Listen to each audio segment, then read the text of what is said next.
Cape ভার্দের জনসংখ্যা সর্বসাকুল্যে মাত্র ৫.৫ লাখ, যা ঢাকার মোহাম্মদপুর কিংবা মিরপুরের চেয়েও কম।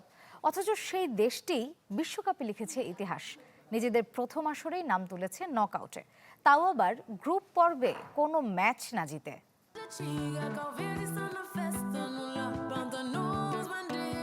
নস ওরাজাহ তিসিগা, ক্রিউলি ভাষায় যার অর্থ আমাদের সময় এসেছে।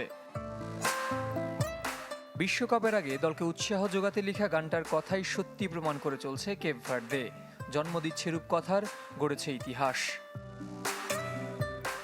গ্রেটেস্ট শোনার্থে একাধিক চেষ্টাতেও যা পারেনি অনেকে, প্রথমবারেই তা করে দেখিয়েছে পশ্চিম আফ্রিকার দেশটি। অভিষেক আসরেই পেরিয়েছে গ্রুপ বাধা, উঠেছে নকআউটে। কোলগেট ম্যাক্স ফ্রেশে আছে আইসি কুলিং ক্রিস্টালস, যা দেয় ম্যাক্সিমাম ফ্রেশনেস সহ কোলগেট ম্যাক্স ফ্রেশ। সত্যি বলতে এটা পাগলামি মনে হচ্ছে। আমি স্বপ্নে আছি, ছোটবেলা থেকে বিশ্বকাপে খেলার স্বপ্ন দেখছি। ম্যাচ সেরা হওয়া এবং ইতিহাস তৈরি করা এমন কিছু কখনো কল্পনা করিনি। প্রথমে চলুন এই জয় উদযাপন করি। আমরা অনেক খুশি, আশা করি সব কেপ ভার্দিয়ানসও খুশি। অথচ ৩ ম্যাচের একটিতেও জিতেনি কেপ ভার্দে, আবার হারেও নি। সাবেক ২ বিশ্ব চ্যাম্পিয়ন স্পেন ও উরুগুয়ের পর রুখে দিয়েছে সৌদি আরবকে, যাদের কাছে গেল আসরে হেরেছিল চ্যাম্পিয়ন আর্জেন্টিনা। সেই আর্জেন্টিনার বিপক্ষেই শেষ ৩২-এর লড়াইয়ে নামবে কেপ ভার্দে। চ্যাম্পিয়নদের সম্মান দিলেও হারার আগে হারতে নারাজ দলটির ফুটবলাররা।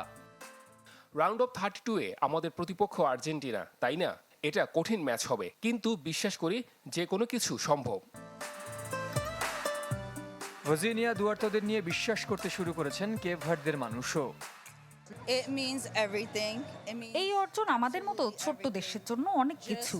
এই ফুটবলাররা দারুণ, বিশেষ করে ভজিনিয়া। এই অনুভূতি বলে বোঝাতে পারবো না। অনেকে বলেছিল খেলার অভিজ্ঞতা নাও আর বাড়ি ফিরে যাও।